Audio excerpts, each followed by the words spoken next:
नमस्कार, स्वागत है आपका राज्यसभा टीवी में। आपके साथ मैं हूं अभिलाषा पाठक। शुरुआत करेंगे हेडलाइंस के साथ।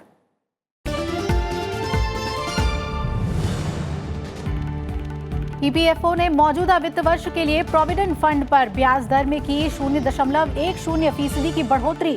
कर्मचारी भविष्य निधि संगठन के 6 करोड़ से ज्यादा अंशधारकों को मिलेगा 8.65% ब्याज।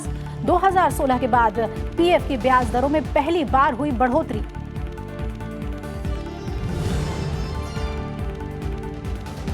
जम्मू कश्मीर में केंद्रीय अर्धसैनिक बलों की सुरक्षा को लेकर सरकार का बड़ा फैसला। अब हवाई मार्ग से श्रीनगर जाएंगे सभी जवान और अफसर। केंद्रीय गृह मंत्रालय के फैसले से करीब 7,80,000 जवानों को मिलेगा सीधा फायदा। तुरंत प्रभाव से आदेश लागू।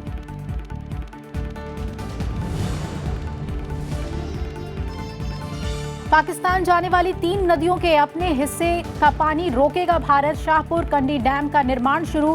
केंद्रीय जल संसाधन मंत्री नितिन गडकरी ने कहा, रावी बेस लिंक से दूसरे राज्यों में होगा पानी का इस्तेमाल।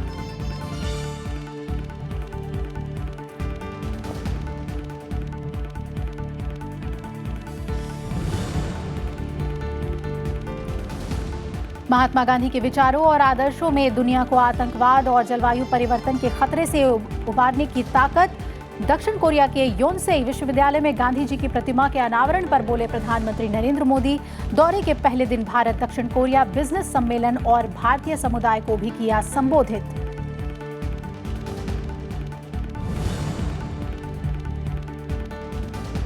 स्वदेशी लड़ाकू विमान तेजस के शामिल होने से सेना की बढ़ेगी ताकत। तेजस में उड़ान भरने के बाद बोले सेना प्रमुख जनरल बिपिन रावत। बेंगलुरु में 24 फरवरी तक चलने वाले इस एयर शो में देश और विदेश की 800 कंपनियां ले रही हैं हिस्सा।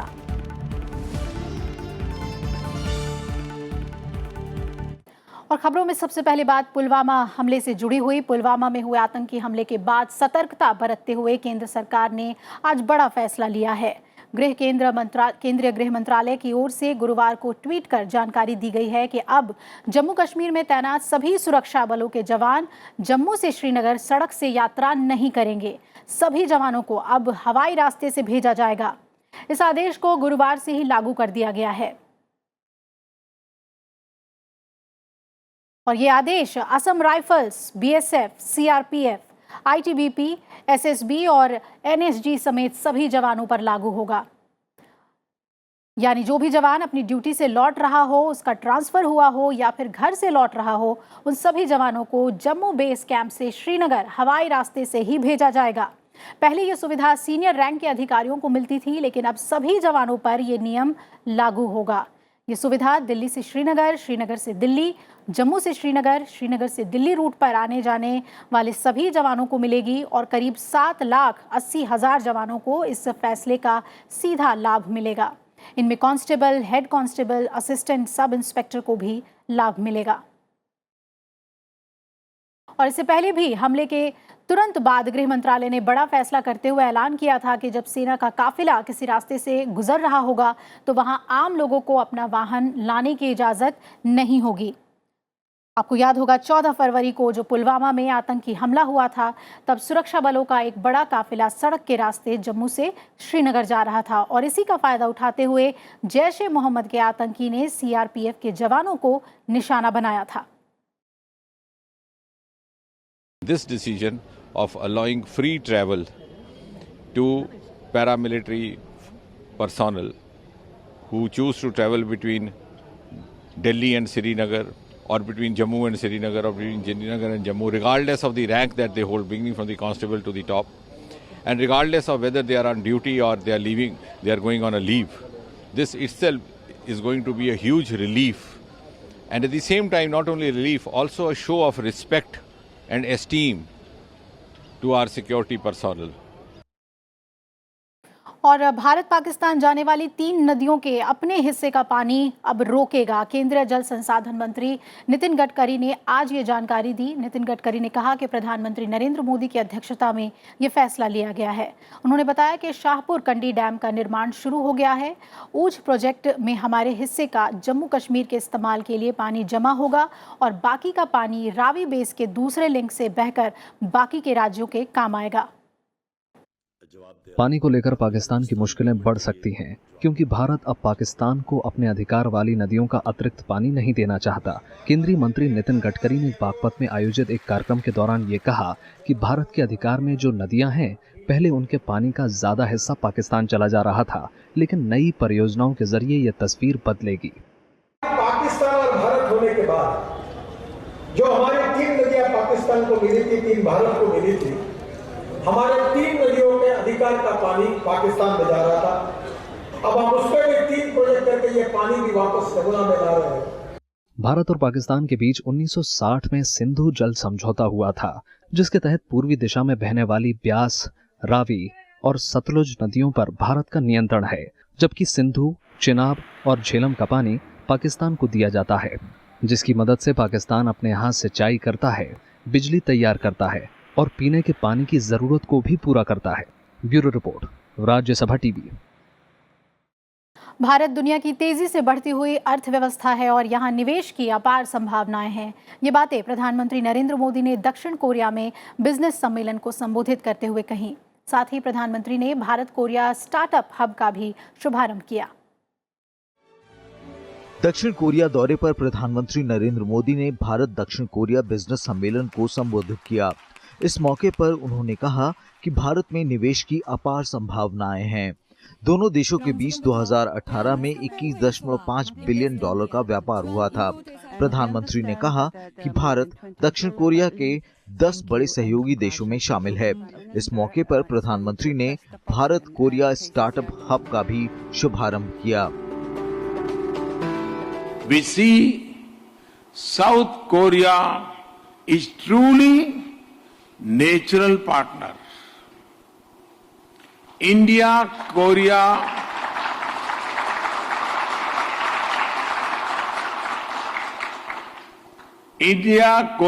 business relations have come a long way in past decade, and especially closer in the last few years. India is among top 10 trade partners of Korea, and India is the 6th largest export destination for Korean goods. Our trade volume has reached $21.5 billion for the calendar year 2018. प्रधानमंत्री ने कहा कि जल्द ही भारत की अर्थव्यवस्था $5 trillion की अर्थव्यवस्था होगी। पिछले 4 साल में सरकार ने अर्थव्यवस्था के मोर्चे पर कई कड़े फैसले लिए हैं। प्रधानमंत्री ने कहा कि विश्व स्तरीय संस्थानों ने भी भारत की रैंकिंग में सुधार किया है। To become a $5 trillion economy in the near future. No other large economy in the world is growing at over 7% year after year. Hard policy decisions such as the introduction of goods and service tax have been taken. In the last 4 years, we have jumped 65 places in the World Bank's Ease of Doing Business ranking to 77th.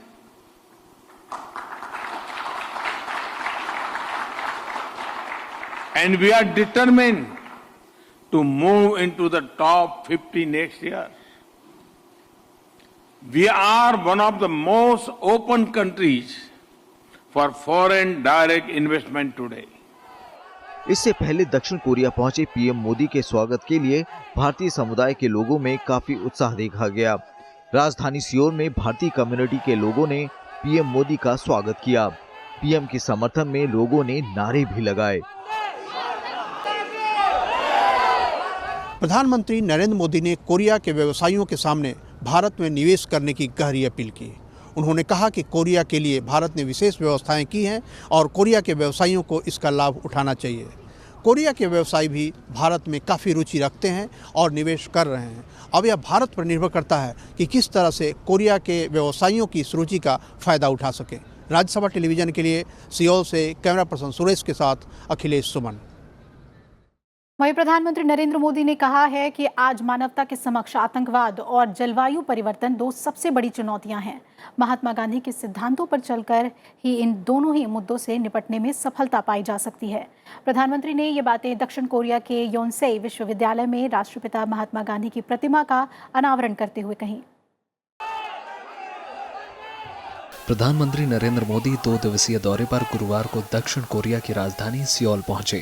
प्रधानमंत्री ने दक्षिण Korea के Yonsei विश्वविद्यालय में राष्ट्रपिता महात्मा गांधी की प्रतिमा का अनावरण किया।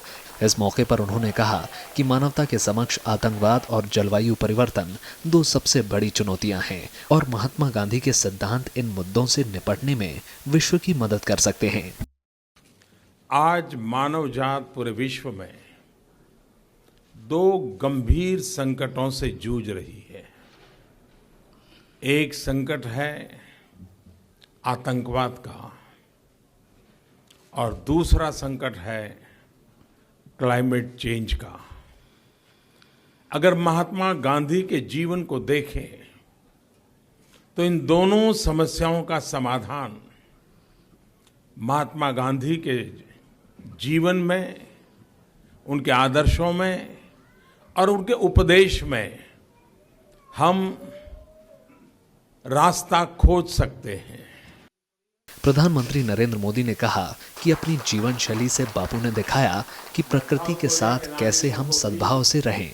उन्होंने ये भी बताया कि आने वाली पीढ़ियों के लिए हमें धरती को साफ और स्वच्छ रखना चाहिए।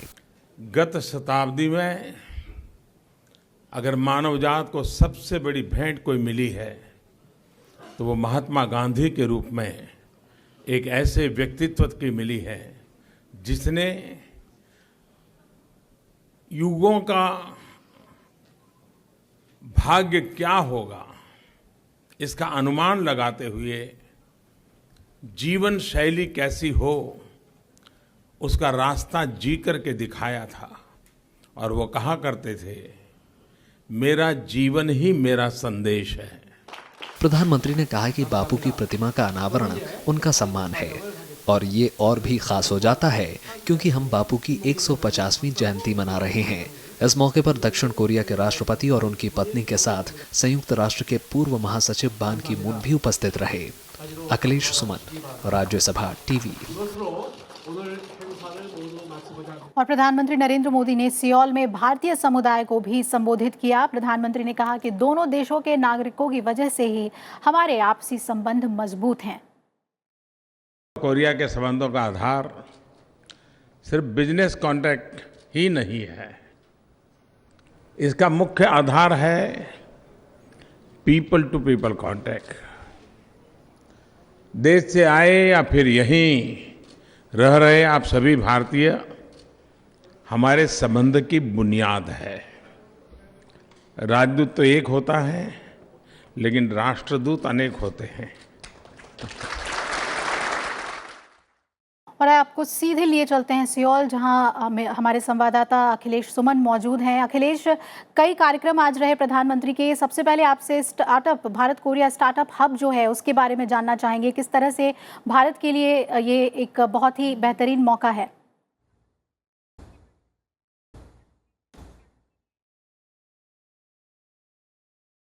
देखिए, एक बात यह है कि कोरिया ने भारी उद्योग में तो काफ़ी निवेश किया है। बड़े जो उद्योग हैं, बड़े उद्योगों में भारत में काफ़ी निवेश किया है।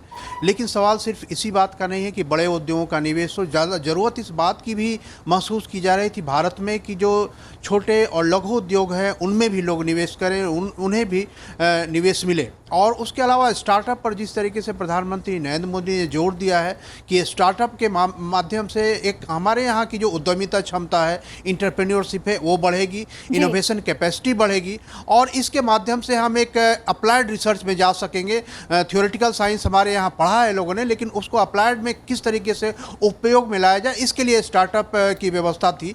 तो इसीलिए प्रधानमंत्री नरेंद्र मोदी के बार बार अपील करने के बाद स्टार्टअप में भी कोरिया ने निवेश करने का निर्णय लिया है। इसमें कोरिया के लोग भी शामिल होंगे और भारत के लोग भी शामिल होंगे। और चूंकि कोरिया ने इस मामले में एक अच्छी खासी महारत स्थापित की है तो इसलिए भारत के जो नौजवान हैं, नौयुवतियाँ हैं, उनको भी इस स्टार्टअप में एक तो निवेश मिलेगा और दूसरे कोरिया ने जो ज्ञान अर्जित किया है, जो एक्सपर्टाइज क्षमता अर्जित की है, उसका फ़ायदा भी मिलेगा। और जो बड़े शहरों से लेकर छोटे शहरों में और कई तरह के कामों में स्टार्टअप का उपयोग हो पाएगा। और दरअसल यह एक बड़ा उद्योग तो नहीं है, लेकिन एक बहुत बड़ी संख्या में लोगों को एम्प्लॉयमेंट से जोड़ने का एक प्रयास है और इसके माध्यम से लोग इंडिपेंडेंट अपना इंटरप्राइज, छोटे छोटे इंटरप्राइज लगा सकेंगे और इस बात के लिए दोनों देश राजी हुए हैं। जी बिल्कुल। चलिए अखिलेश, आपका बहुत बहुत शुक्रिया इस पूरी बातचीत के लिए। तो हमारे साथ जुड़े हुए थे हमारे संवाददाता अखिलेश, सीधे सियोल से इस बार पीएम की विजिट से जुड़ी तमाम अहम बातों पर जानकारी देते हुए। एक छोटे से ब्रेक के लिए हम रुक रहे हैं, ब्रेक के बाद खबरें आगे बढ़ाएंगे, बने रहिए हमारे साथ।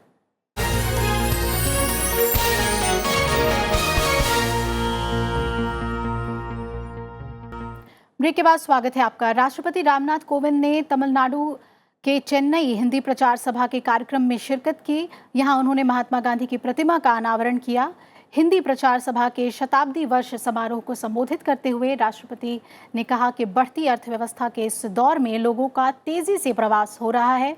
देश के एक हिस्से से लोग दूसरे इलाकों के लोगों से मिल रहे हैं। ऐसे में दूसरे राज्य और क्षेत्र की भाषा जानना एक संपत्ति की तरह है और ये एक नई संस्कृति के लिए रास्ता खोलता है। राष्ट्रपति ने दक्षिण भारत में हिंदी प्रचार सभा के काम की तारीफ की। Twinning programs between different states are popularizing the language of one region in another. Such steps reinforce national harmony. During our freedom movement, the poetry of Subramania Bharati inspires not just people here in Tamil Nadu, but all over the country. In the same manner, the liberating ideas of Periyar, one of our foremost advocates of human dignity, were not limited by language or geography. राष्ट्रपति रामनाथ कोविंद शुक्रवार को आंध्र प्रदेश के नेल्लोर में स्वर्ण Bharat trust के 18वें सालगिरह समारोह में शामिल होंगे और इस कार्यक्रम में उपराष्ट्रपति एम वेंकैया नायडू भी मौजूद रहेंगे। बहुत ही कम आयोजन ऐसे होते हैं जिसमें राष्ट्रपति और उपराष्ट्रपति दोनों एक साथ मंच साझा करते हैं।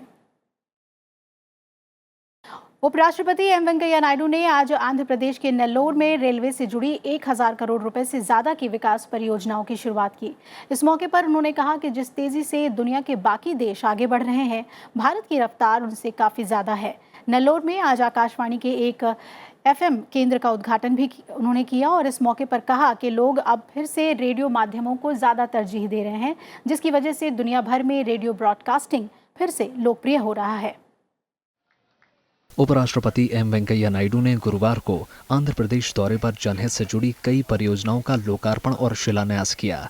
जिन परियोजनाओं का शुभारंभ किया गया उनमें नेल्लोर रेलवे स्टेशन का पुनर्विकास कार्यक्रम, नए फुटओवर ब्रिज का निर्माण, कृष्णपट्टनम के रापुरू तक सभी रेलवे स्टेशन पर यात्रियों के लिए सुख सुविधाएं बढ़ाया जाना, साथ ही नेल्लोर, गुडूर और रेडी-गुंटा रेलवे स्टेशनों पर लोगों को मुफ्त हाई स्पीड वाईफाई की सुविधा शामिल है। तिरुपति रेलवे स्टेशन पर यात्रियों के लिए उन्नत सुविधाओं की व्यवस्था भी की जाएगी। इसके बाद उपराष्ट्रपति ने Nellore Chennai central passenger train को भी हरी झंडी दिखाई। इससे आंध्र प्रदेश और तमिलनाडु के बीच कनेक्टिविटी बढ़ेगी। इस मौके पर उनके साथ रेल मंत्री पीयूष गोयल भी मौजूद रहे। Upgrading Nellore station, upgrading Tirupati station in this area. These are the two railway stations that are going to be remodeled immediately on priority basis by the NBCC.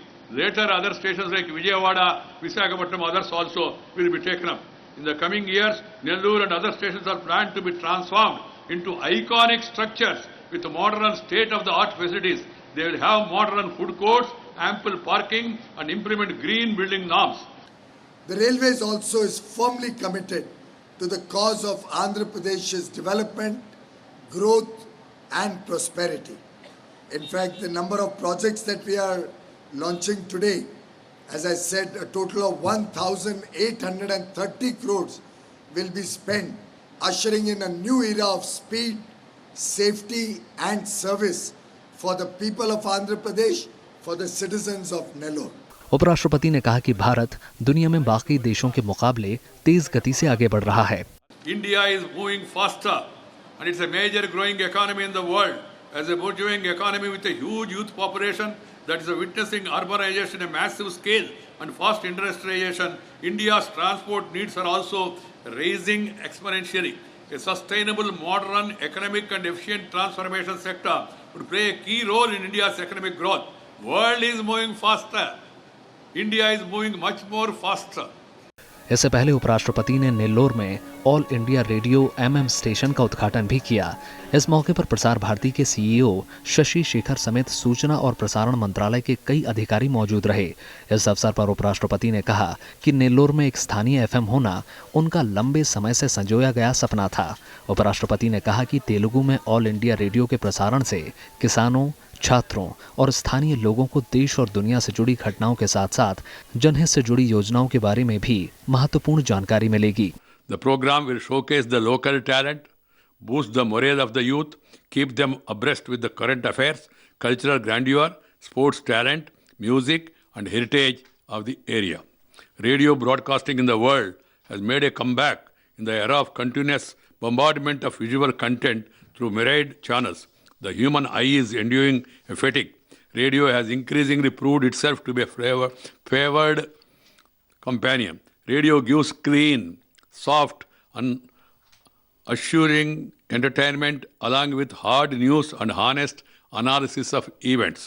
उपराष्ट्रपति ने कहा कि सामुदायिक रेडियो देश के हर कोने में महत्वपूर्ण भूमिका निभा रहा है। उन्होंने कहा कि प्राकृतिक आपदाओं के वक्त भी रेडियो राहत और बचाव के बारे में महत्वपूर्ण जानकारी का संचार करता है। इसके अलावा उपराष्ट्रपति ने नेल्लोर में कई अन्य कार्यक्रमों में भी हिस्सा लिया। नेल्लोर से राजकमल राव, राज्यसभा टीवी। और इधर कर्मचारी भविष्य निधि संगठन यानी ईपीएफओ ने वित्त वर्ष 2018-19 के लिए एम्प्लॉय प्रोविडेंट फंड की ब्याज दरों में 0.10% का इजाफा किया है। एम्प्लॉय प्रोविडेंट फंड की ब्याज दर को 8.55% से बढ़ाकर 8.65% कर दिया गया है। आज ईपीएफओ के सेंट्रल बोर्ड ऑफ ट्रस्टीज की बैठक में ब्याज दरों में वृद्धि से जुड़ा फैसला लिया गया। कर्मचारी भविष्य निधि संगठन के 6 करोड़ से ज्यादा अंशधारक हैं। श्रम और रोजगार मंत्री संतोष गंगवार ने इस बारे में जानकारी दी।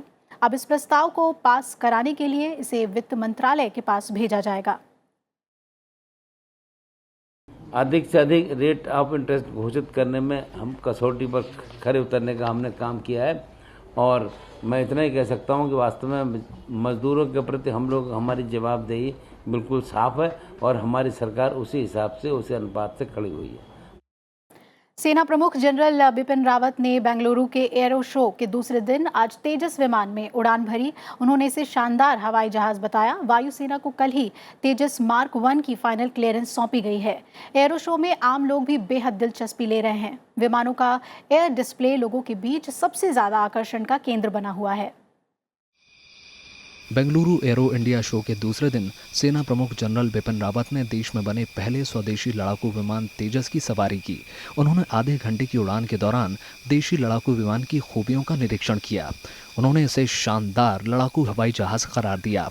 जिस तरह से मैंने इस जहाज को एक्सपीरियंस किया, मैं सिर्फ ये कहना चाहूँगा कि टारगेटिंग जो इसकी है बहुत अच्छी है। तो जिस तरह से भी हम हवाई शक्ति अगर एयरफोर्स की बढ़ाते हैं तो थल सेना की भी शक्ति बढ़ती है, क्योंकि हम सब एकजुट होकर काम करते हैं। और मैं यही कहना चाहूँगा कि इस तरह के जहाज अगर उनकी इन्वेंट्री में शामिल होते रहे तो सशस्त्र सेनाओं की जो शक्ति है वो बढ़ती रहेगी।